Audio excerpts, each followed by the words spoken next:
You're listening to Achtung Millwall, broadcasting from the beautiful South Birmingham. Accept no substitute.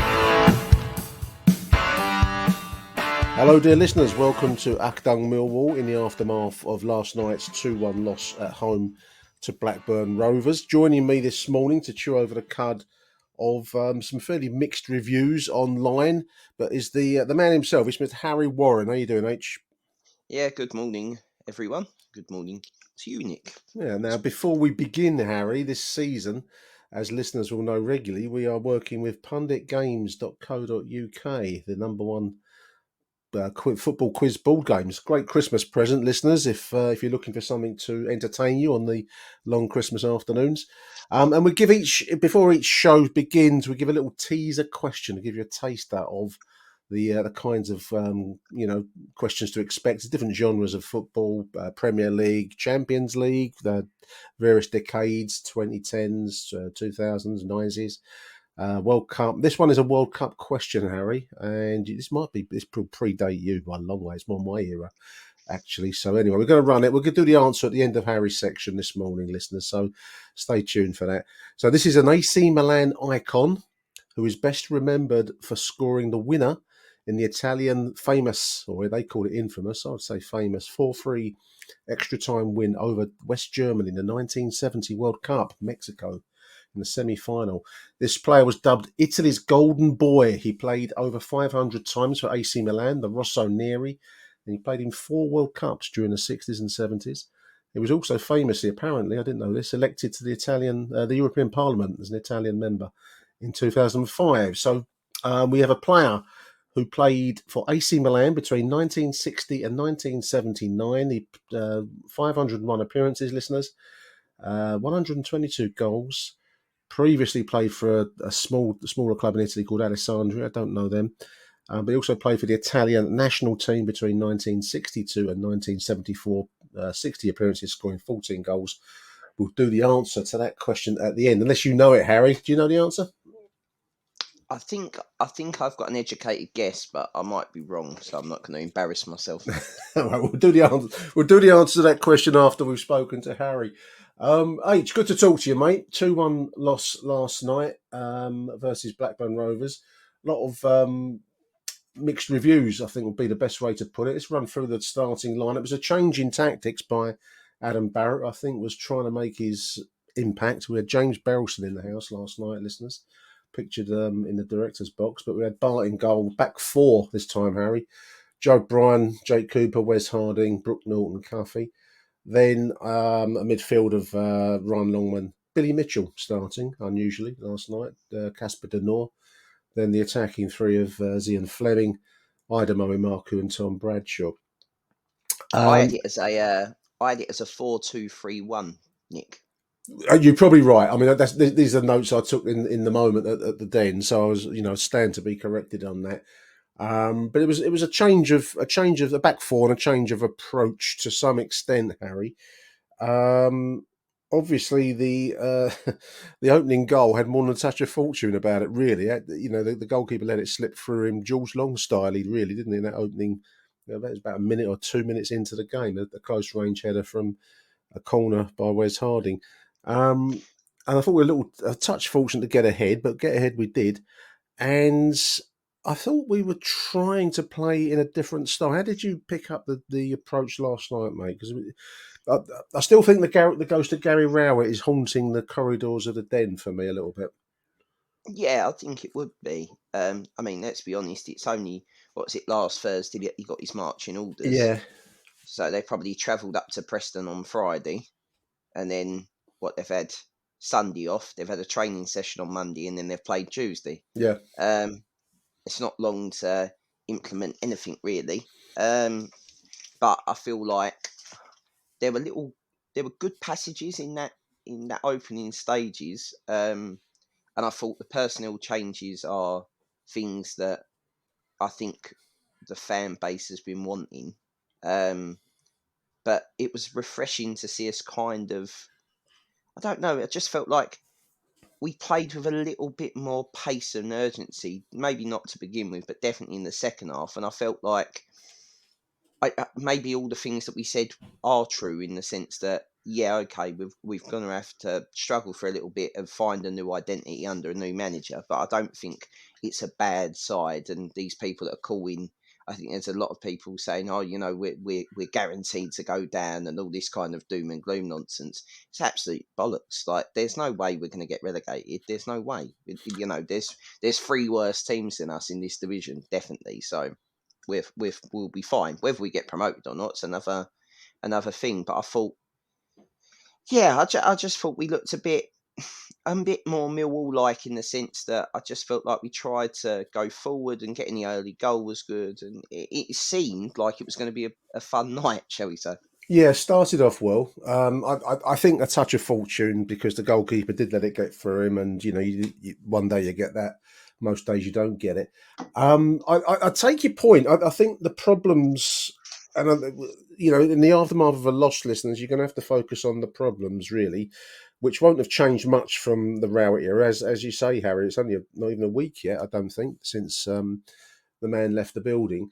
So I would pick up on the wayward passing. I mean, both teams were guilty of this. In fairness, I thought it was particularly in the first half. It was like watching, some good bits, but then there's a lot of poor choices, poor balls going into touch, and so on. We looked until the second half like we could play for a month of Sundays and not get close to goal. We did look better with the introduction of Ramon Esse and George Saville, of course, who another player that has been out in the cold for a long time for whatever reason. None of us know that. For me, if we're gonna play a back four, we're gonna look more open. So we did look a bit prone to being pulled apart by a team that break well. And I think if I wanted one thing, going forwards, Harry, it's kind of what we saw a little bit with Blackburn, that pace and willingness. I mean, the some of the balls forward. I think it was the goal that put them ahead. With leaping about a bit, but the 2-1 goal, so to speak, was a beautiful pass, and they broke with men in space and exposed our defence. I'd love to see us do a bit more of that kind of. We probably lack that pace in the squad. Maybe that's the problem, but that's what I would love to see from a Mill side, because they did that very well, I thought, Blackburn last night. Yeah, they did. I think they were helped massively by the fact that we only had 10 men when they scored their second goal. Well, Bryant And was that was down where there, yeah. that space that they exploited was where Brian should have been. But I think the difference is that Millwall could have played against 10 men, and we won't find that pass. There was like a killer instinct with them to take that, and the finish is good. Mm. But I don't know. I think we're quite. Rowit's football is pass, interchanging positions. It's all very central. There's never anything really down either wing.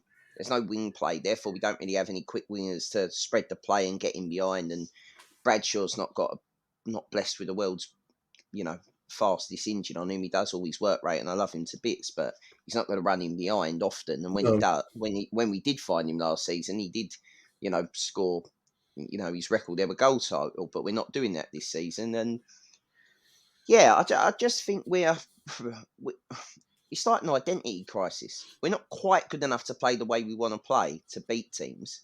So we've now got to change, and that might mean that we've got to do some squad trimming and reshaping in January with whoever the manager is, because I also don't think you can have managers and tactics and until the cows come home, but the squad is the squad, and I don't think necessarily the squad had the surgery done to it in the summer that it needed, and I think we're finding it out quite quickly, really. I'd agree with that. And I'd also agree that the identity of Millwall, in whatever you say about Gary Rowett, that identity and his football was there for a while. Whether it was enjoyable or not is a separate subject, but you kind of knew what you were going to get from Gary Rowett's, away team approach, both home and away.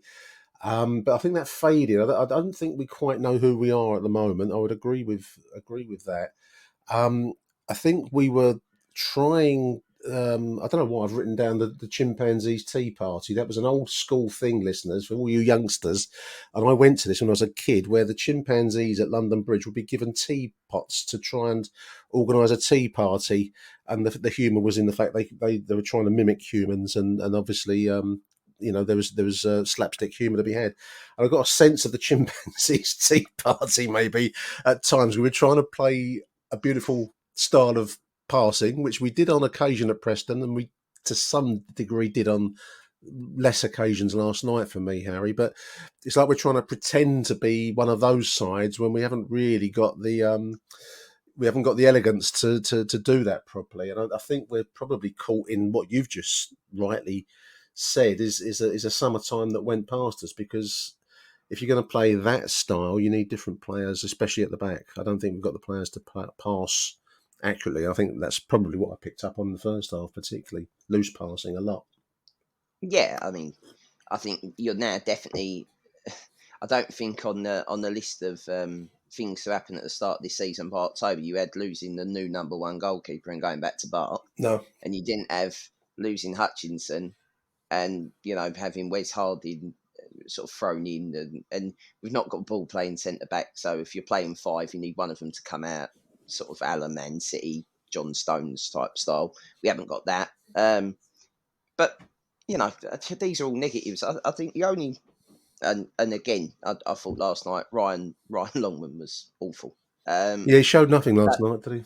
And I've liked him. No, I've liked him from what I've seen of him, but wasn't his night last night. That's for sure. I think when you've got, I think again it's quite strange that we've got Norton Cuffy, who's a proper wing back rather than a right back. I think better going forward than he is defensively, and he's running past your winger and overlapping, but not just overlapping. He's carrying the ball 40 yards to do it because the winger can't get free, and that kind of is the epiphany, like the antithesis of where we are at the moment. In the sense that player should be making a run. We all know he should be making that run, but the player himself doesn't know to make that run, which strikes me as odd.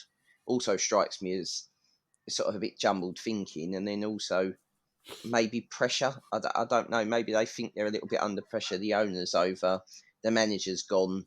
For all the rumours swirling around online, they all wanted him gone. And now they've got to perform for whoever comes in. So I don't know. It's an uninspiring managerial list. I mean, I was looking this morning before I spoke to you, Harry, and Neil Warnock is now 3-1 favourite. Muscat this is on Sky Bet. Muscat has gone down to 9-2, 4.5-1, so to speak. So Warnock... remember, ladies and gentlemen, that bookies know fuck all. By the way, just to let everyone know. No, I mean, this is presumably money's going on in various locations, and Muscat's gone down to 4.5-1. Warnock 3-1 at the moment. Eustace and Beale, and then Nathan Jones with Muscat on the outside now. But I mean, there's quite a gap in betting terms, and Harry is correct. I mean, the only thing I would say of a bookmaker is they make their living trying to get things right, so they set the odds accordingly, so they earn a profit. But quite a gap between Muscat and then Adam Barrett, who obviously took the reins last night at 14-1 with Mark Kennedy. So it's a tough one, because I think you are having to. I mean, I've written the art of management, football management especially, is making the most of the squad you have rather than the one that you might wish you had. And the passing style at last night looked a little bit ungainly. I mean, I've already mentioned the analogy with the Tea Party at London Zoo back in the 60s, and it's that kind of you're trying to pretend that, fake it if you can make it type of idea that I don't think we're quite comfortable with the passing style. One or two players are. Casper De Noor is very, very comfortable with it and looks really good, and to some extent Zian Fleming too. But I just wonder, whoever comes in, Harry, has got to try and create a new identity for us. They've got to decide what kind of Millwall we are, haven't they? Yeah, they do. I think also when you're looking at managers, and they say this kind of for the Premier League a lot now, it's like they start talking about what whether they're a good coach who improves players. Mm-hmm. Now, this should to most people this should be like normal, but people don't really improve players anymore. They just buy new ones. That's kind of the way our football is. But if you have a look at, say, Eddie Howe at Newcastle, what he's done to his side is, they've bought a few players, but he's made the players they had originally better. Yeah. And kind of realistically, that's what Millwall need in a manager. We need someone that's going to make players better, because we can't afford to spend copious amounts of money that we haven't got. And I think looking at that list that you've just named, there's some managers on there that I definitely don't want us to have. The red flag. I mean, for the banter, purely for the banter, Warnock sounds hilarious, but it's not. It's not the right move at all. I think we're well past that now. It's Maybe not a 20 years long-term ago. move, Harry, is he? I mean, No, it's not, and it's a move that could make you go backwards. I think realistically, we've sort of committed to being. I don't know. We've committed to be a passing style of football and sort of, Bermondsey, Bergkamp, and Fleming, and all this, and like fucking the Bermondsey Belgium for Denor or whatever we want to nickname him, but we haven't got one yet. It's just we kind of need to, if we're going down the road with this sort of the sort of way we're going that Rowett started, you need to go and get a Bill, a Jones, someone like that, right? And maybe even Muscat. The thing is, everyone keeps mentioning Muscat. I am not an expert in the Japanese leagues, Nick. no, I don't know if you are. no. I don't know if No. anyone in the It'd be entirety a of. surprise if I was, wouldn't it? It would be. That would be a leap in listenership because they say, "Well, Nick knows all about the Japanese league." I know very little about Japan, other than the The only thing I more know is obvious that things. about the Japan, the Japan league is Gary Lineker once spent a year out there. That's about it, right? But fucking They perform well in quarter final level, perhaps in World Cups from time to time. So I'm imagining it to be a reasonable standard out there. I mean, how that translates into the rough and tumble of the Championship, which is a very, very tough league, Harry. I mean, I know we're setting quite high standards for Millwall, really, historically, by expecting us to survive in the Championship, which is Gary Rowett's great achievement, in truth, for us, although it wasn't spectacular. But I'm just looking at the league table after last night's loss. We're in 16th position, 16 points. Thankfully, listeners, there's quite a gap now between the bottom three of that managerial genius at Gareth Ainsworth and QPR on 8 points, who are in 22nd, and below them Rotherham and Sheffield. So let's hope to the football gods, Harry, that form continues for the season, because that means that the relegation spots should be largely taken care of with a scratchy season, if that's what we're going to get. But I was also looking at the home form table, which tells a different story from the Millwall perspective. are we bottom? Not quite, but we are sitting just one above the relegation three of Rotherham, Sheffield Wednesday and QPR, who are bottom. But Millwall are in 21st position on the home form only, so it's away form that's saving our bacon at the moment. I mean, that's to some extent stating the obvious for listeners, of course, but just 2 wins at home, 1 draw and 4 losses. And as somebody pointed out online, that's Paul Chewy Louis, shout out, Mopes, Mr. Berylson, James Berylson, was in the house last night, will be getting his new management team in, because if it carries on like this, we'll be in the mix with QPR, Sheffield and Rotherham, because that's where we sit in the home form. Traditionally, our bastion, Harry, of course, the Den. Yeah, but not so much under Gary Rowett, I'd say. No. And and not really this calendar year. I think we all said the reason that we missed out on the playoffs was that our own form decided to take a very, very sharp turn and decline. And I think this season, what was the win? The win against Stoke and the win against Rotherham on a Wednesday night. So we only won one Saturday game all season at home. Yeah. I mean, that's shocking, really. We just, the only thing I would say to that is that there's a balance between getting us on board at home. I don't want you to go gun ho and play 4-2-4 and go Holloway about it, but I think that was really what done for Gary Rowett was the home form. I don't necessarily think anyone had a problem with Gary Rowett's away form. He was a good manager for you travelling and nicking something, and no one's going to have we're not all thick. We know that we've got to play a different way home and away, and I think Yeah. the problem is with Gary Rowett is by the end he didn't know how to play differently at home and away, and his home form did for him, I think, really, in terms of turning fans against him, or the vast majority of fans against him. And I think that was kind of what the nail in the coffin was. Whoever comes in next, the problem is I think the players are scared to play at home. I think that's a part of what we're sort of tapping into last night, in that they don't want to go maybe and play at the Den. The Den's quite nasty. We as we all know, we're not the most forgiving No, sort in it gets terms of quite acid quite quickly, and people are entitled to, especially with numbers like that, where we, and this has been going for some time, Harry. I mean, under Gary Rowett, as you said, I mean, we were not known as a home force, and that's what we're used to, and that's kind of what the Millwall crowd demand. I think you can have away with away form because everyone expects that, but at the Den, at Coldblow Lane and Zampa Road, you're expected to produce the goods, and if you don't, then you're going to be in trouble. That's where we are at the moment. Just want to go back to the goals last night. The equalising goal confused me in real time, but looking at me. the highlights, really, it took a slight deflection. I thought it took a bigger deflection in real time, but it bamboozled Bart in goal. I don't think he can be. I saw people picking him up online for not getting up, to grips with that one. But he performed some great saves elsewhere through the game. Some of the chances Blackburn didn't get. I think there was a moment in the second half where he pushed a point blank save onto the roof, onto the crossbar.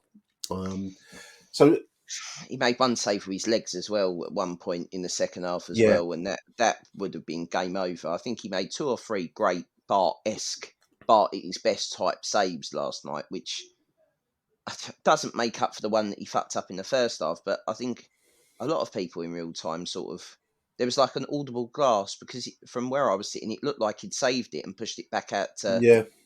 the on-rushing. It seemed to go in slow motion. I mean, I'm a Yeah, long way away at my end, looking back down the pitch, but I was a bit confused as to what actually happened. It certainly finished up in the net, but it seemed to be like a pinball table almost. It seemed to zigzag around, then finished up in the net somehow. But whether that was Bart's fault or not, I don't know. It did take a deflection, so it was a much tougher chance in the event than the. But we give space and gave space to Blackburn to get the ball out wide, right, cut in and get a shot away. And I think that's, if you're allowing shots, you're going to concede it at some stage. So take your pick as to whether you want to blame Bart or charge that to Bart's account, listeners. But I thought the rest of his performance last night was a standout, really, Harry, because we would have been 3 or 4 down, but for the efforts of Bart Bielkowski. Yeah, I agree. I think any error that he made for the goal was made up by the 3 that he saved, if that makes sense. Yeah. Injury. People don't see it that way. No. Injury to Joe Bryan, which will be a bit of a blow. I quite liked him. I think he's got a bit of class and quality. We're going to have to wait and see Is that how the bad. third time? So that's the third time he's been injured already, isn't it? I don't know. He Because didn't look literally, great walking off the pitch, did he? Took his time walking off the pitch. I think he kicked the ground as he hit that ball for the free kick. Right. I think he's standing. I think either his standing leg gave way or he's kicked the ground as he's tried to deliver the ball Yeah. and done his ankle, and then couldn't put any weight on his ankle as he's gone to Just rolled it in some way. walk. So maybe I don't know, but obviously he was down, and that led directly to their second goal and the winner. It did, yeah. Which was a nice take. They exploited the situation very, very well, and you got to acknowledge that. Casper Denor we've mentioned already. It was a start for Billy Mitch last night in midfield, and people were slating him online. I thought he did okay for me last night. I don't know if I watch a different game sometimes. I don't think he did as badly as some people make out. I think he's become a convenient coat peg, to borrow a Of course. cliche. Yes, of course, because he supports Millwall, and therefore he must be the best player on the pitch at all times. He's got to be sweating blood, hasn't he? Yeah, absolutely. It's so bollocks, isn't it? It is bollocks. Yeah. The problem is with the midfield, and I think it's a Gary Rowett disease, right? And he's the disease all the way through his Millwall managing career. Is that Gary Rowett loves central midfielders that all do the same fucking job, right? And they all do the same job, right? Saville is not a 10, right? And he's not really. He's probably a 6 maybe. He's not an 8 anymore because he's getting old, right? Mm. Billy Mitchell isn't really ball skills wise that good, other than passing it sideways or backwards to be a proper 6 or a deep lying sort of quarterback 6 to play in behind. Fleming's your 10, Denor's your 6 now, it's like, right, okay, well, I've just named 4 players, and Millwall haven't got budget to carry sort of 6 and 7, which really Leonard's a centre midfielder playing centre back. And then you're sitting there going, right, okay, well, we've got all these midfielders that all do kind of the same thing. Yeah. And we've got no, and then we're surprised that we've got no wingers or anything at the club to go wide with. And they've got no one to hit because you have to play the ball into space and expect people to run onto it. And we seem to play everything has to go to feet. It's to feet, to feet, to feet, to feet. With no The impetus. difference, Yeah. the Yeah. difference with Blackburn is they played the ball into the space and you run onto the space and you have players that run to the ball. We don't really have that. If we break it down, really, with our wingers, even Essay to a point and Amarku, they're like they want it in front of them or they can travel with the ball, but they really want the ball at their feet and they want to be able to beat people. But our system doesn't really allow them to get the opportunities when they can isolate their man and run at them. And then by the time that SA had put 3 or 4 crosses on when he come on, they then started doubling up on him. And it's when he gets doubled up on, he loses all impetus. But that should, in theory, free somebody else for him to Yeah. pass to. But it didn't. I don't think that helped that Amarku sort of blew up after about 60 minutes. But I Yeah. think this is another thing that I noticed last night is how unfit we looked compared to Blackburn. We just looked fucked. And we've only played 2, Saturday and Tuesday after the international break, and we looked fucked. Mm. We got blowing out of our arse. Few people have made that point over recent weeks, Harry, haven't they? That we look unfit, which is, I also, is a related point in a way. I noticed I'd never heard of this bloke. Maybe that's the link that our health director of health and fitness, or whatever his title was, has left with. It must have been Gary Rowett's man because he's gone with Gary Rowett, and but I mean that's an indictment if our players aren't as fit as their opponents. And I think we probably say that a few times over the course of the season. We've looked pretty sluggish, which is, damning at championship level, isn't it? Professional athletes, Yeah, I feel like we've got a bit of the George Grahams about us that I reckon they all just went into training and done the same thing every day. And that was it. And you didn't really have to think about it anymore. And that's where it goes back to about the managerial appointment is you've got to get someone, I think you've got to get somebody that either gets us and gets these players. And that's what the difficulty is with Millwall as a job, because you're not going to get funds, you're going to get a shit ton of abuse, but you're also within that got to manage the fact that you've got to kind of it's weird. You've got to kind of understand that you're going to get that, but we don't really mean it. We're not doing it because we want you to fail. We're doing it because we want you to win. It's sort of like Yeah, it's a very dumping difficult gig, isn't it? I'm not sure I'd be yeah. very good in the role, Harry. To be honest with you, I think I'd be I inclined to don't. say, "Fuck I you," think I think what I would say is that for any prospective Millwall manager is that I think Millwall fans in general would rather you be honest Yes, I'd agree than with that. Yeah. do sort of Gary Rowett PR speak, because I'd rather you come out and go, yeah, we were shit Mm. within sort of football parlance, Yeah, and yeah. I can accept that. And if you know that, that's fine. I've got, and you can give me the reasons why. But by the time you go, talking about fire and ice and fucking a war of dragons, whatever the fuck Gary Rowett was going on by the end, you know, that's not a tactical masterclass. That's just bollocks. And I suppose that's Warnock's great. Only he's an experienced man at the end of his, towards the latter days of his football career. So you can have at least the you can no longer care what people say back to you at a certain point. So maybe that will be his winning trait. I don't know. I mean, certainly it's going to be a difficult appointment. James Berylson was in the den last night, listeners. So clearly. yeah, they all Um, were there, weren't they? Yeah, and I was interested to see there was no post-match conversation between JB Junior, and Adam Barrett. So I think we can probably safely eliminate Adam Barrett from the from the I from think. the I runners. think. I think if we're being honest, I think the only way Barrett was going to get the job is if we won both games, and then it would have been okay. Well, we don't have We to. won it with aplomb as well, Harry. I mean, it's he edged. I remember when he took the reins after I think Neil Harris left, and he came in before Rowett arrived, and he got a win against Leeds. This is going back to 2019, Yeah, we won 1-0 against Leeds. I But think, that or was 2-1. a Leeds match back when the Den was alive with that. You know, Back when back when the Den was the Den. yeah, not like we saw Okay. this season. And then we went. I remember going to Brentford where I think we were ahead, and then they came back and beat us. And that was. Did he get a draw? Did he get a draw? I think someone said Watford, but I can't remember.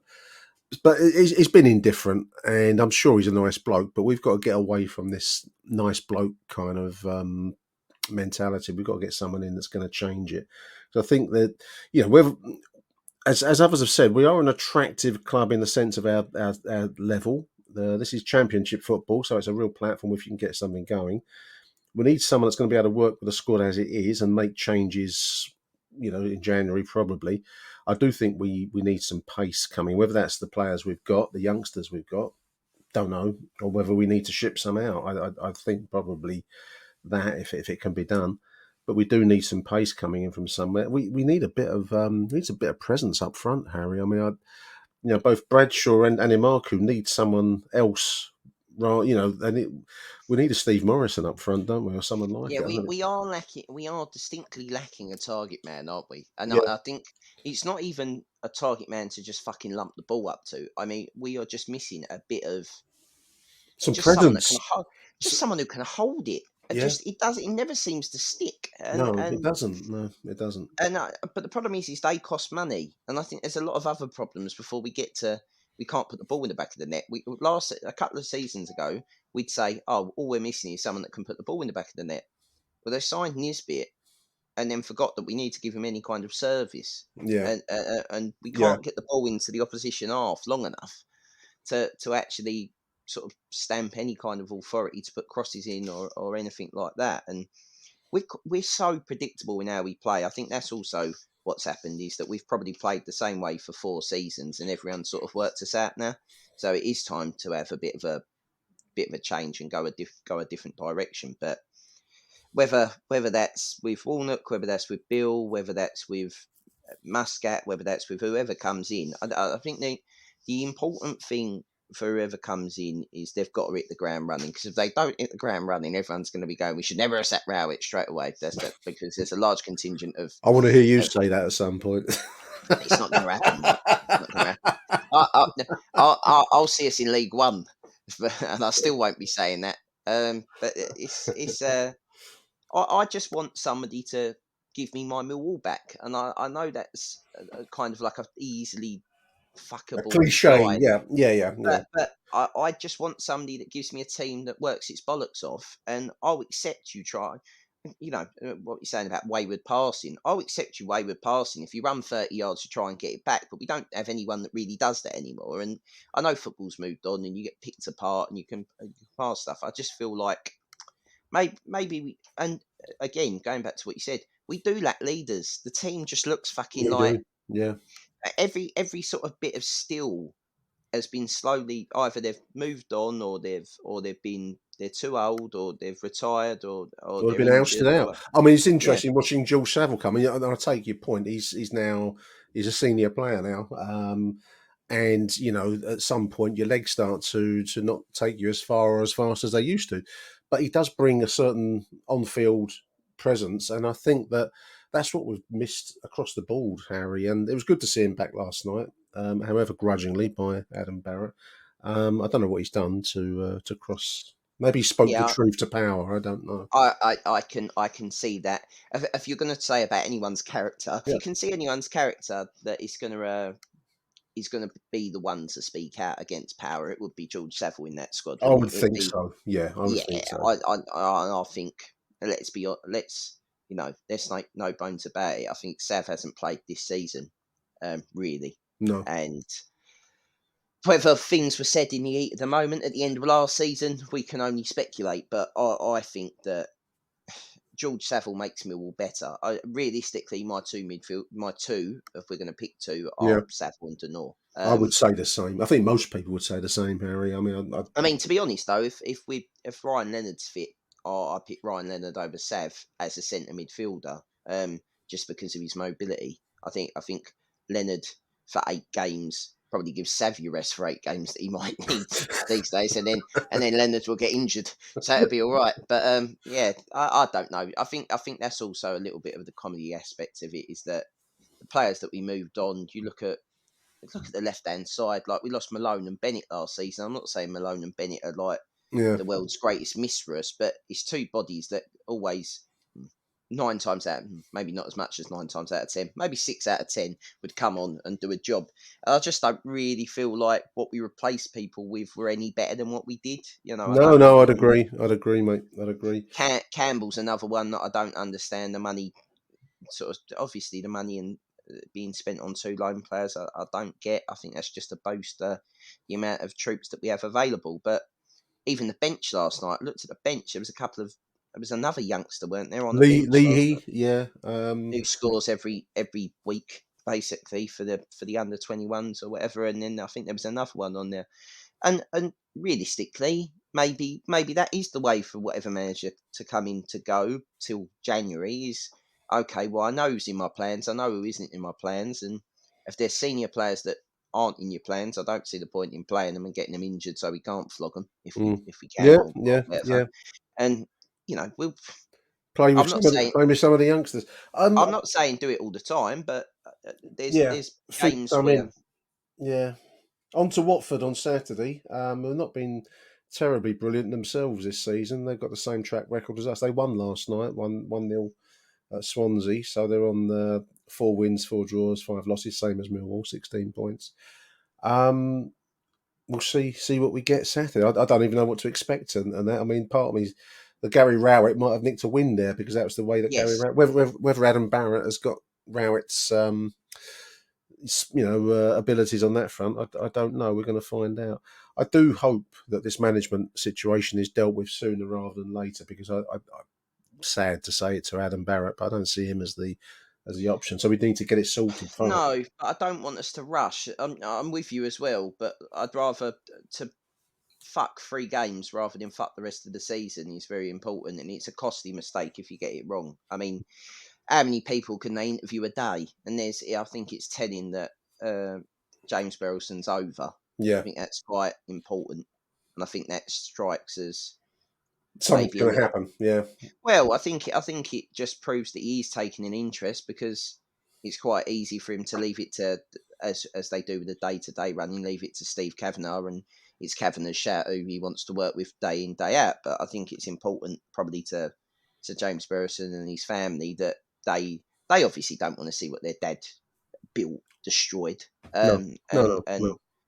I think that's what everyone's got to kind of remember when they sort of doom and gloom mongering. It's personal I think it is personal to them, and that's why I'd say that maybe that's why the decision was made in the way that it was made, because I think it was a head and heart thing, that sort of they didn't want to sack their dad's, not darling, but they didn't want to sack Gary Rowett, because I don't think maybe if Well, if their dad hadn't sacked him, then they probably felt that was his choice, and it's been yeah, dealt with now because by mutual agreement he's gone. But I suppose they felt that was John Berylson's man, and they didn't want to go against that.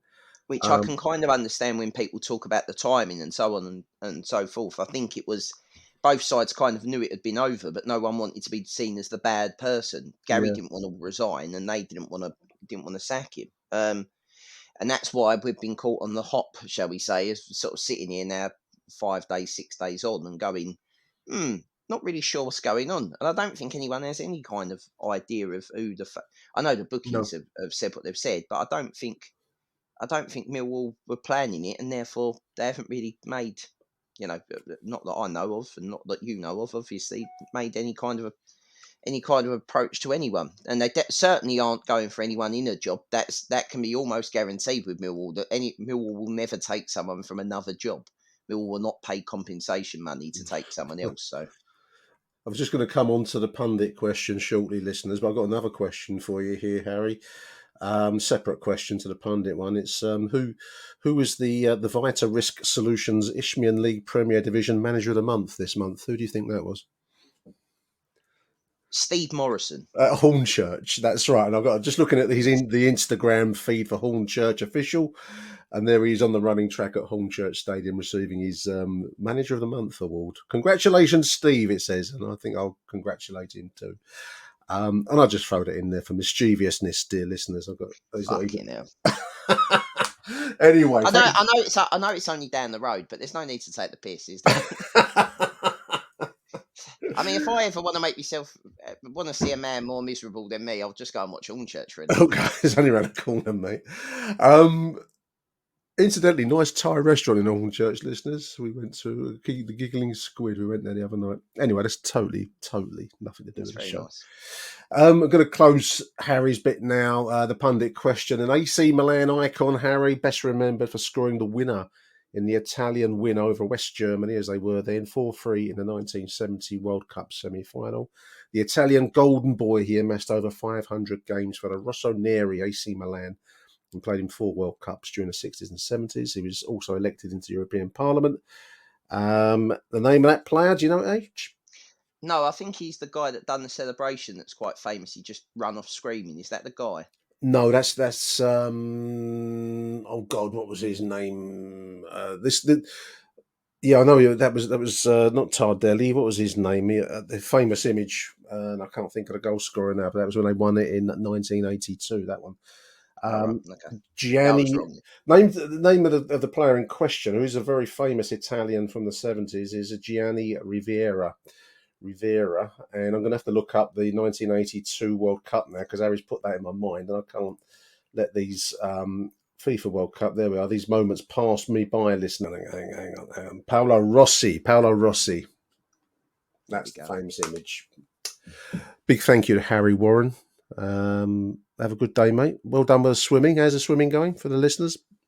Yeah, it's going all right. 12 miles in, 10 more to go. Nearly there. I hate the sight of a swimming pool at the moment, but we're getting there bit by bit. We'll put a link out for Harry's Just Giving page. What's the call? It's a local charity thing, Harry, isn't it? Yes, a charity called Aspire. It helps people with spinal cord injuries, just how to adapt their lives and stuff. 1 in 4 people will suffer a spinal cord injury at some point in their life. So, it's a nice charity, good cause. H is doing the equivalent of the English Channel at his local Hornchurch, where Steve Morrison is Manager of the Month, listeners. Swimming pool. There we are. Big thank you, Harry. Thanks for coming on the show, mate. I appreciate it. No worries, mate. Thank you for having me.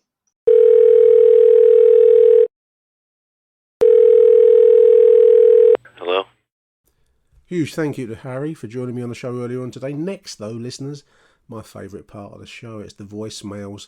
Always look forward to these. Always good stuff on them. If you want to send me your voicemail post-match, midweek, anytime you like, really, events of note at the Den, you can do it one of 2 ways. You can go onto my Twitter feed, send me a direct message, and if you go into the bottom corner of the direct message, there's a little sound symbol, and you can speak, and that will send me a voice message, which is highly usable for the shows.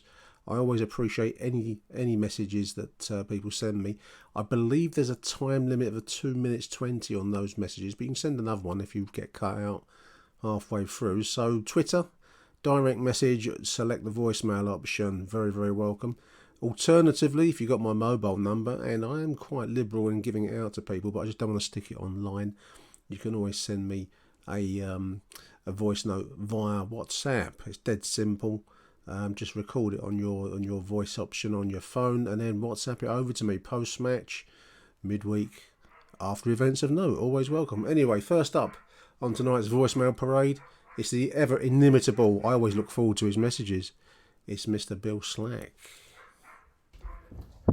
Hello Nick, Bill Slack, bit of Millwall throat today. I've decided to take a new approach to watching Millwall. I started it last night. I don't know what the listeners will think. I've decided to not look at the overall performance and ignore the fact that we're losing every week and just really watch players that I enjoy watching and performances that I enjoy watching. This sounds like nonsense as I'm saying it, but hear me out.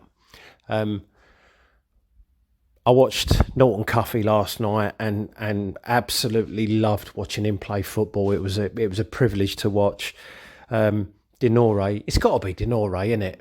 Norre is not Denore, is it? It's Denore. There's got to be an A on the end of it. It's got to be Denore. What it certainly isn't is Denore, which is how the Sky commentator pronounced it at the weekend. Denore, he is an absolute joy to watch. He's worth the season ticket money on his own. So I'm turning up at Millwall for the rest of the season to watch these players, to watch Norton Cuffy, to watch Denore, to see the development of Imaku, to watch Eze come into his own.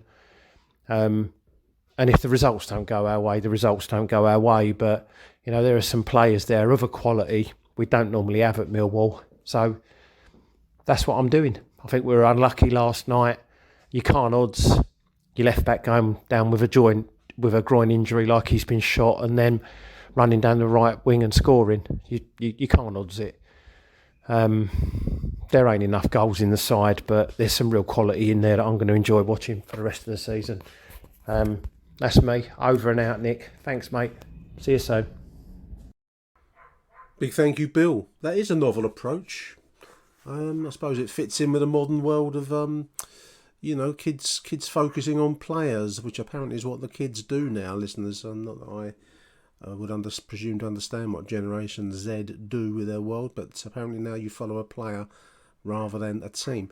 Incidentally, apologise for the dog barking in the back garden. The neighbour, it must be a West Ham dog because it knows when I'm recording AchtungMillwallachtungmillwall. It does it a lot. Do agree with you, Bill, about Denore, and Norton Cuffy. High praise for Denore, though. He is a quality turn. I do agree. And I'm just going to go out now and shut that fucking dog up.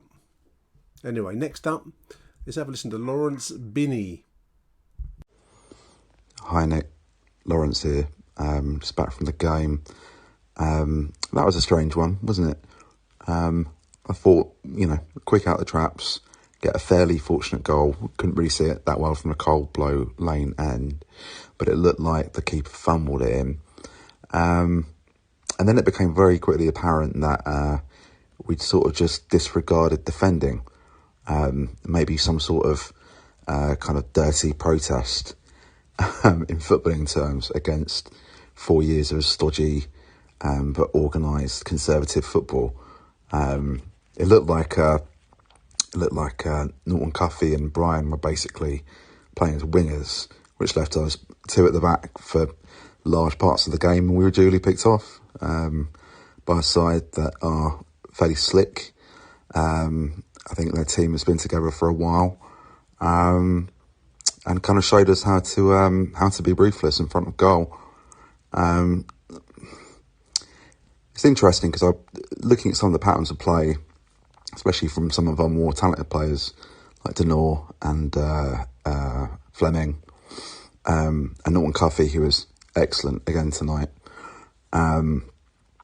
You can see the shoots again. You can see the shoots of a side that really want to play football, really kind of want to get it down, want to be sort of expressive in the way that they play. But at the same time, you kind of do need to do the basics right, and we didn't do that tonight.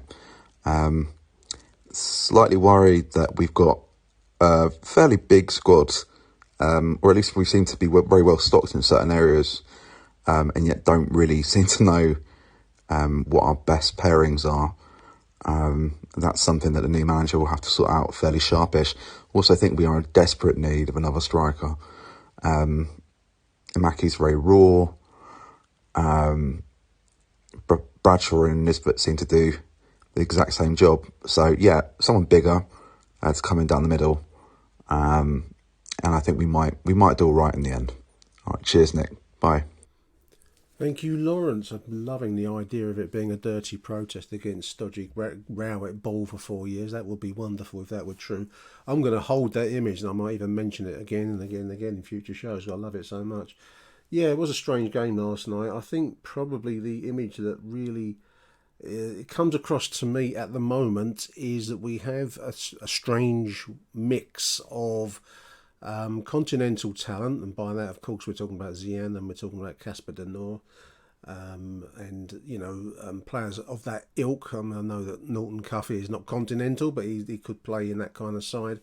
So we've got players of a level, mixed with a kind of a League One bruiser defence, which is still very much a Neil Harris defence, isn't it, from the promotion season? So it's a really weird developmental kind of phase that I feel we're in. I'm not sure that Gary Rowett ever really tackled or even had the wherewithal to tackle that essential dilemma of the Murray Wallace trying to pass to Casper De Norre. No disrespect to Murray, who I love, but you can see the problem that can be generated from that. So anyway, huge thank you to Lawrence. And this is going to go now to Big Paul. Big shout out to Big Paul. Let's have a listen to what Paul's got to say. Evening, Bish. Hope you're keeping well, mate. I think it's a bit better, a little bit better, but not enough better. You know, it doesn't really look too dissimilar to Rowett, apart from the effort, and like they look like they give their all tonight.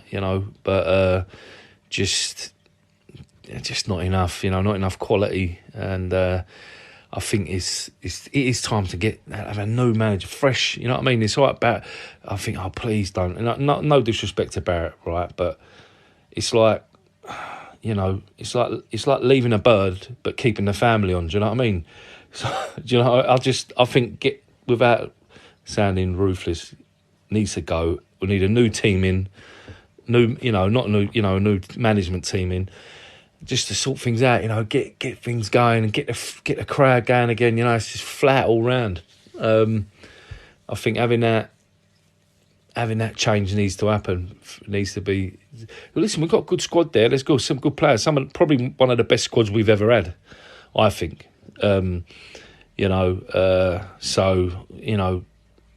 Hopefully we bring in I don't know who the right man is. I'm starting to think more as time's gone on.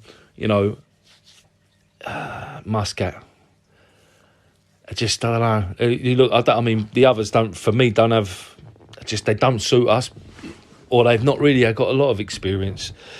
And I think, like, without sounding horrible, Muscat is probably the best out of a bad bunch there, if I'm brutally honest. And he was a fan's favourite, one of my favourites. And I think we might install what I think we need on the pitch is. I think we're a bit soft, if I'm honest. After watching us, I know the days of like Terry Urlock and Terry's gonna get you. All those days are over. I think players have evolved and it's changed, but we don't have how many hard men do we have in the team, or who's got something that? Not many. I think we need a bit of that in us, installed in the team.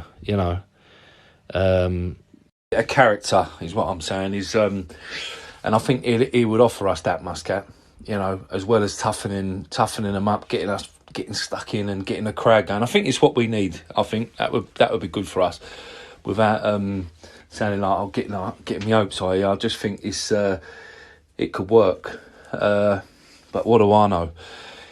Anyway, let's hope we pick the right man for the job, or person, should I say nowadays? But let's see. Things can only get better and all that.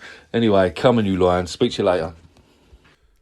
Cheers, Paul. Yeah, the Muscat question is an interesting one, because who amongst us listeners really knows what we get from Kevin Muscat, the manager? We all remember the player. As I've said a couple of times on these shows, Muscat, the player, was a mix, because he was a physical, player with a disciplinary record that everyone knows about. But the thing that I don't think ever really got enough publicity, and I don't know, all you listeners agree with me or disagree with me, you tell me. I thought it was a real high quality fullback for us, a very, very strong player who was probably, but for the disciplinary record, he mightn't have been at Millwall. Let's be realistic, because that was always the weight around his shoulders, in a sense. The fact he had that red mist, and that probably held his career back in many respects, because I always used to think that he was a really top quality fullback with good touch and skill on the ball. So I'm hoping, and kind of presuming that, although he's moved down the betting, today. I'm hoping that that would be the Muscat that we get, if indeed it comes to pass that's who gets the job. From what I've read, the football season in Japan is continuing. I think there may be some element of wanting him wanting to see the season through with his side in Japanese football, which I could understand if that's true. Now, whether that means we're going to get a short-term appointment and then Muscat, I don't know. I'm probably making up fantasy worlds here, listeners, but that would be one outcome. What kind of team would we get with Muscat? As Paul says, and he's dead right, we can't operate in the world of Terry Hurlock and Vinnie Jones anymore. Those kinds of days aren't tolerated. You can still tackle a ball within the law. And, obviously the one thing I would say about Gary Rowett, and I don't know how many have noticed this, but our disciplinary record has been very good last couple of years. I mean, number of red cards we can probably count on the fingers of one hand in those 4 years, which is a pretty good and winning format, because if you don't keep your 11 players on the pitch, you're going to struggle, and that's the downside of old school football as we used to appreciate it. Now, whether that means Kevin Muscat's going to come in with a different take on the game to what we've been used to or expecting, I don't know. No one really knows what to expect from that. We don't even know if he's going to be getting the job, so I could well be fantasising, which is one of the benefits of being 63, dear listeners. Next up, let's have a listen to Matt Richards, show regular Matt. Nick, Matt Richards driving back from the game tonight. Another frustrating home performance. Barrett out, get Barrett out. It was just, it's a weird one because, well, I think he was trying to be more attacking, I guess, with the team he picked. Marku, he had a good game Saturday. I raved about him Saturday. It wasn't a game for him tonight, was it? Stuck out on the left. Don't think he got up over the halfway. Well, he did. He did get over the halfway line when he was brought down, which I thought was a penalty.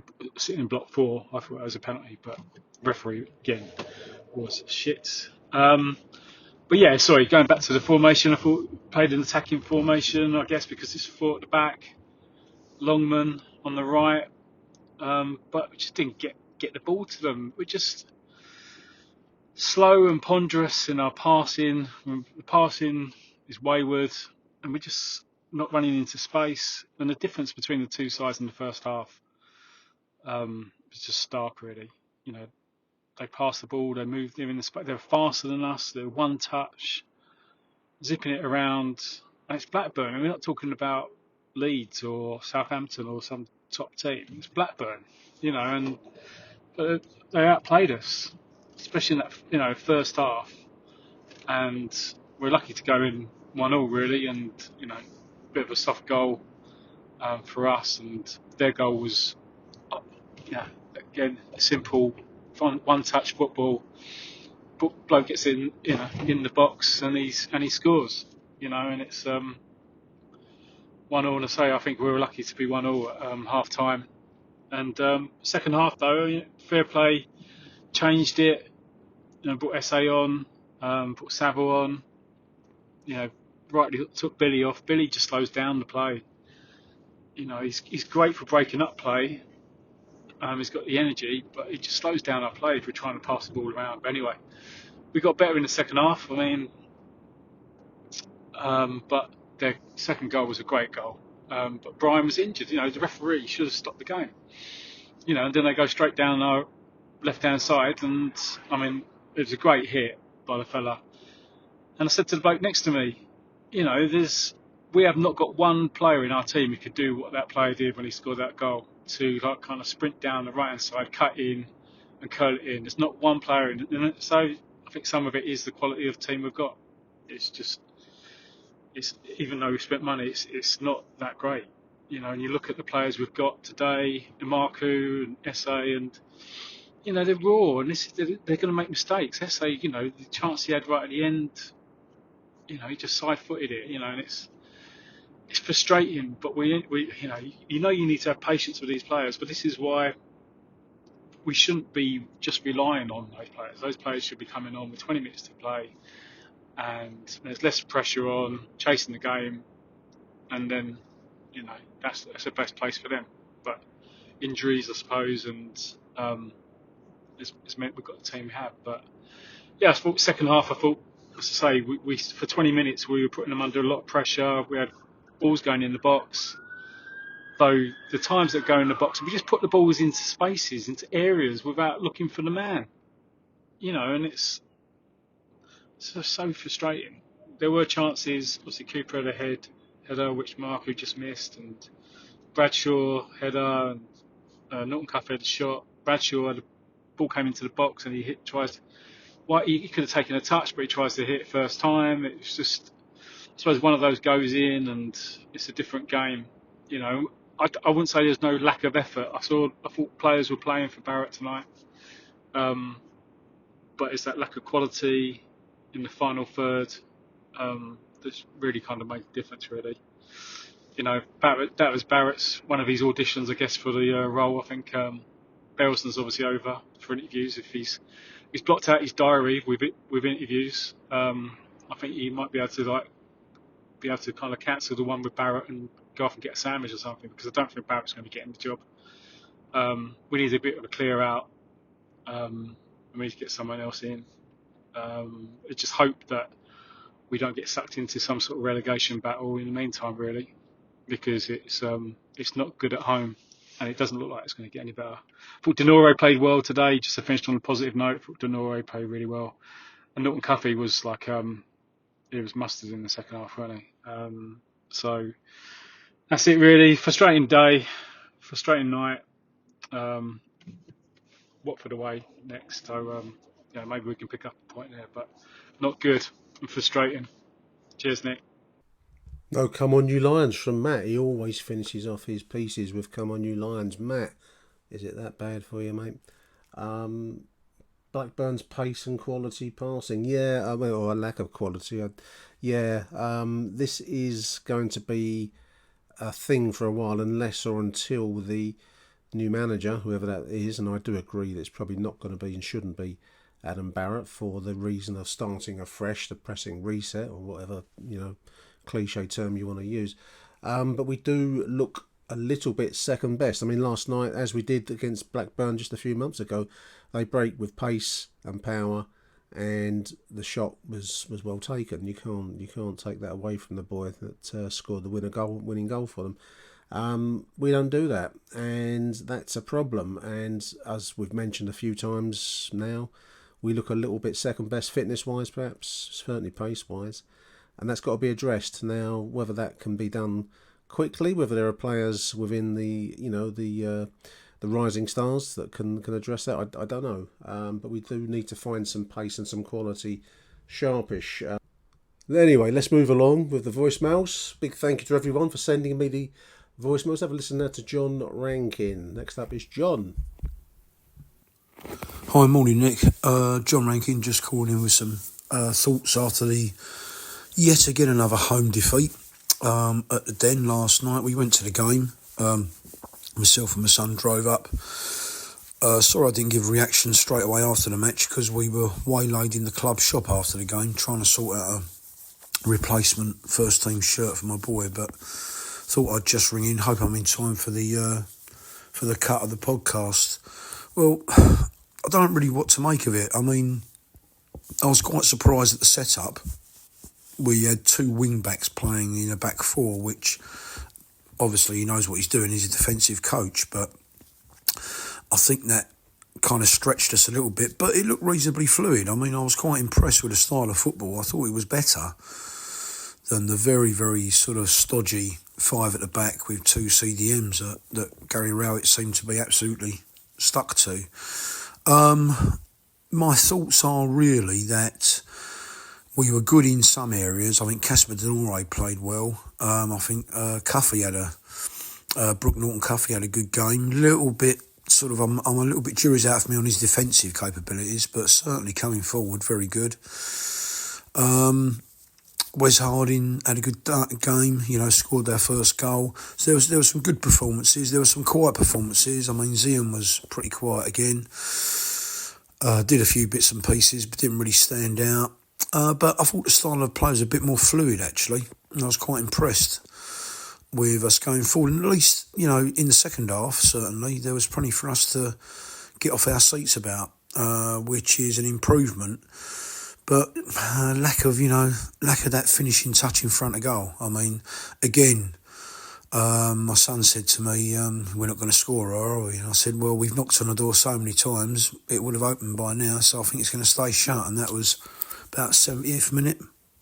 We seemed to be sort of getting in good positions, getting the ball in the centre of the park, moving it down the channels, getting crosses in, but that's when it all sort of faded out, really. So, a frustrating night. Don't really know what's going to go on with the managership. I mean, I noticed that James Berylson was in the ground last night, so maybe they're assessing what's kind of going on. There were quite a few boos for the team at the end of the game. It's another, it's another home defeat, and we've got to get someone in who can sort us out down at the Den, because otherwise I think relegation looms, really, to be honest with you. I looked at them and I looked at Blackburn, the way they were passing the ball. I mean, I looked at their second goal. I mean, what a worldie. From down on their own corner flag, one pass and then that was it. A run, cut inside and bang in the top corner. We don't score goals like that, do we? And I think that's, that says it all, really. So, don't know. Let's keep supporting. We're going to Watford. Let's keep getting behind the lads and, look forward to better times. Come on, you Lions. Yeah, we've touched, John, already on the need for pace. I mean, I'd say it's one of the, both defensively and going forwards, we lack pace. That's been illustrated very, very painfully now by Blackburn twice in a few months. So we do need to address that. The dog has started barking. Maybe it agrees with my analysis that Millwall lack pace. I think the dog probably does too. Clear out time. I think Matt said about the need to clear out, and I do agree. This will probably be the biggest handicap for Adam Barrett's pitch if it's going to be taken seriously at all. He's part and parcel of the last 4 years under Gary Rowett's direction, of course. So that might be unfair on him, but home defeats. Yes, we are fourth from bottom of the home league table, which from Millwall side is pretty shocking, in all honesty. Thankfully, so far, we've got 3 really poor teams at the bottom of the division, so we've got to go some to get really drawn into a relegation fight. But that's not. It's never. There's never cause for complacency on that front. So we do need to start picking up some results, starting with Watford Saturday. So make you right there. Let's have a listen now to Jim Hackett. Morning, Nick. Jim Hackett. Just talk about last night's game against Blackburn.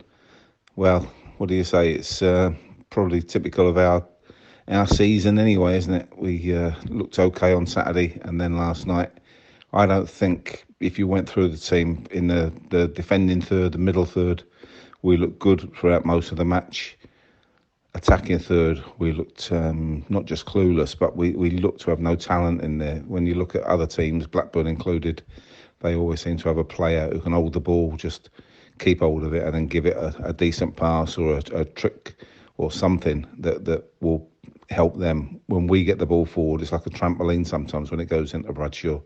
It comes bombing out, and I think with the best will in the world last night, Amaku really didn't turn up. I think there's a lot expected of him, and that might be a big learning curve for him last night. And it also might be a learning curve for the manager, in that the lad's got to be sort of introduced gently. He can't be thrown into games and then expected to be the big performer. He's not performed brilliantly. What he did on Saturday, he did okay. And he looked like he's got that promise, and he still looks like he's got the promise. So I don't want to dig him out at all, but I thought last night he looked like a boy in a man's game. And, we can't put too much expectation on him. He's got to be introduced to the game and given that experience, probably in games that we stand a chance of getting something out of. unfortunately for Bart last night, as good as some of his saves were, the one crucial part that he played, he let it through, and that was everybody's just shrugging, saying, "Oh well, that's Bart." I think it's unfortunate for us that we don't seem to, at this point, have a goalkeeper who can keep the ball out of the net too well. His kicking, for me, it's never been great, but I think it's always an accident waiting to happen. But that's all we've got, isn't it, at the moment? I think the back line, I thought played really well, and it'd be hard to criticise any of them. I thought Cooper and Harding both did their jobs, and both fullbacks did the jobs well until Bryant got injured with his free kick, and it looks like he might be out for a while. So that's a disappointing. And Norton Cuffy looked really, really like a good player last night. So I'm very happy for him, because he's been criticised a lot for defending and his lack of defending now. But last night I thought he did quite well, and they were up against some good players. It was just unfortunate that Brian got injured at that point, and then when Blackburn did score their goal, they came down that side. That was bright play from Blackburn anyway. But I don't think you can criticise anybody for the goal they scored, because it was just a fantastic finish. Unfortunately, we don't have that ability to go down the other end and do anything similar. Our midfield, Casper, again, if he doesn't get picked up by somebody else, if we don't do something this season and he doesn't get picked up, I'll be surprised, because he looks top quality. Every time he gets the ball, he's safe.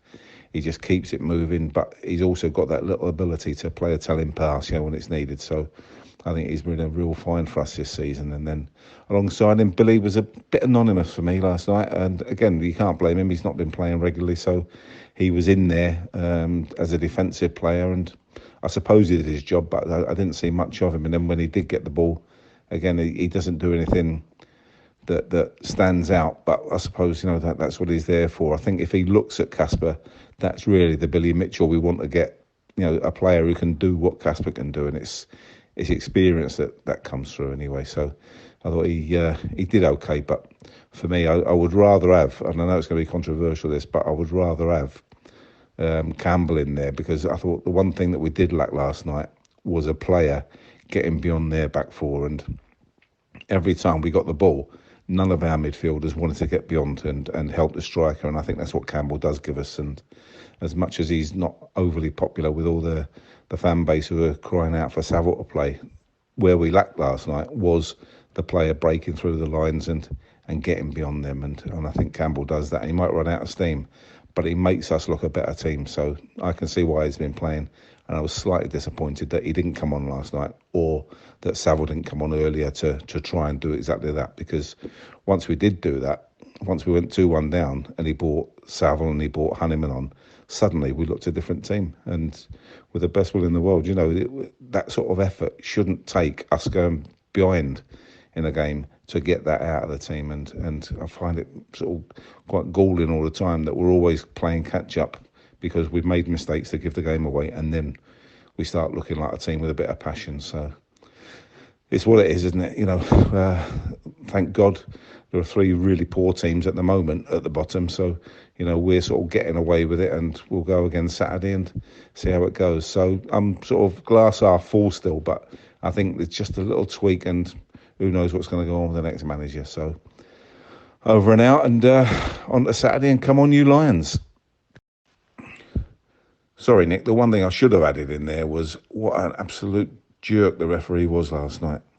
I found him quite offensive. A lot of his decisions were sort of flapped away, like it was just what it was. But then when it comes to the big decisions, he seemed to miss everything, and I found it really galling that he didn't even contemplate giving us anything, especially in the attacking third. So I'm sorry about that. I should have added that to me mainly. All right, come on, you Lions. Big thank you, Jim. The referee, wow, he was a piece of work, wasn't he? Gave us nothing all night. We do suffer with that a lot down the den, listeners, don't we? But he was a particularly poor example. I do agree with you there, Jim. Interesting question about Billy. Can he get to Casper De Noor's level? Does he have it? That's got to be his challenge. You can see what De Noor can do.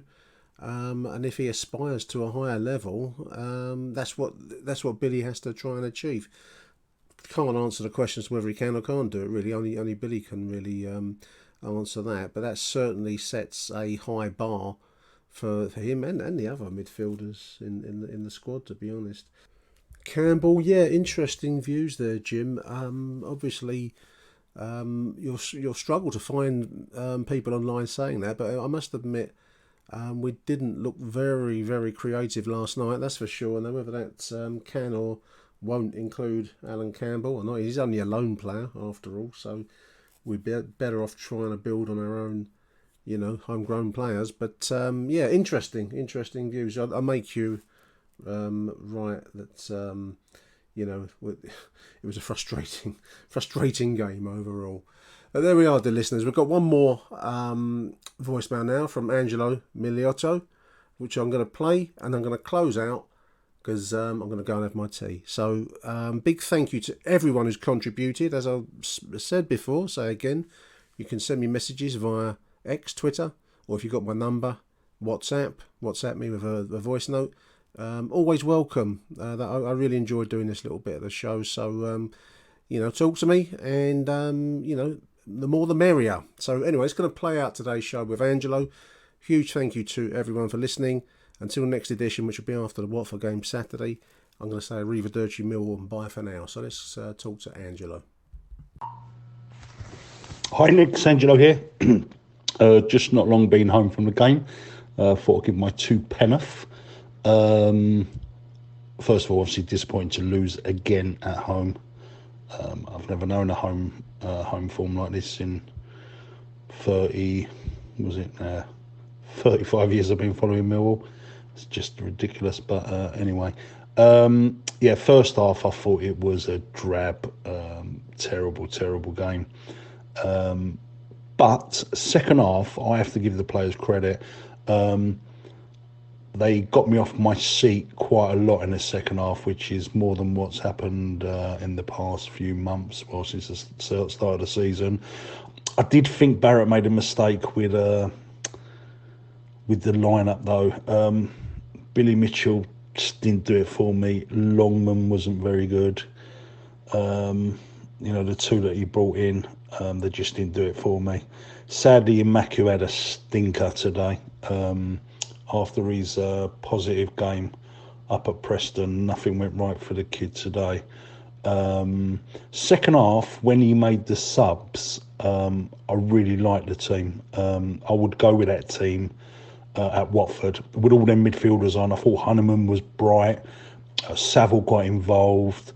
We were just pushing, but there weren't clear-cut chances, but there were enough to get me off my seat every now and again, which is a lot more than what's been happening. Brooke, Norton, Cuffy, if he carries on playing like that, he'll get in the Arsenal team, mate. He was absolutely sensational today. I thought he was brilliant. He didn't deserve to be on a losing side by a million miles. The best performance we've seen from him. He was tremendous, mate. Fantastic. I can't speak highly enough of his performance today. Bart made the mistake for their first goal. Although I have to give Blackburn credit, I thought their passing for that first goal to create the chance was fantastic. But yeah, Bart's got to save that. But listen, Bart did make 2 worldy saves later on to make up for it. But yeah, a bit unlucky really, mate, because obviously their second goal, we got Bryant down injured, and the guy's got, it was a fantastic pass, but the guy's got acres, and if Bryant wasn't injured, obviously he's going to put pressure on that guy. So I was a little bit unlucky there, I thought.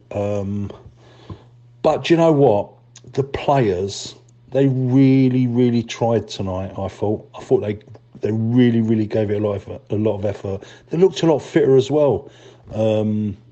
And I really liked all the midfielders on. Honeyman, Saville, Dinor.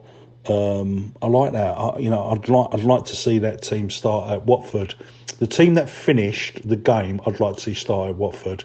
I think Imaku needs to just come out for a little bit, bring him on, give him 20 minutes, half hour for the next couple of games, and then bring him back in again, you know what I mean? Because I think it was just a bit too much for him today. bless him. SA, a couple of nice little touches, but didn't really do much either. But yeah, it's another defeat. I'm not sure we'll have a manager in place. My pick for manager, if it was me choosing, I'd go all out to get Muscat. I've done some investigating. I've watched some YouTube videos. I've seen a lot of his interviews. The guy comes across so well. He's the one for me. I pray that we get him. I'm not interested in anyone else. I'm all out for Muscat for me. But anyway, I'll leave it at that and roll on to Watford. Hopefully we'll get a result there. Come on, you Lions. Achtung, Millwall.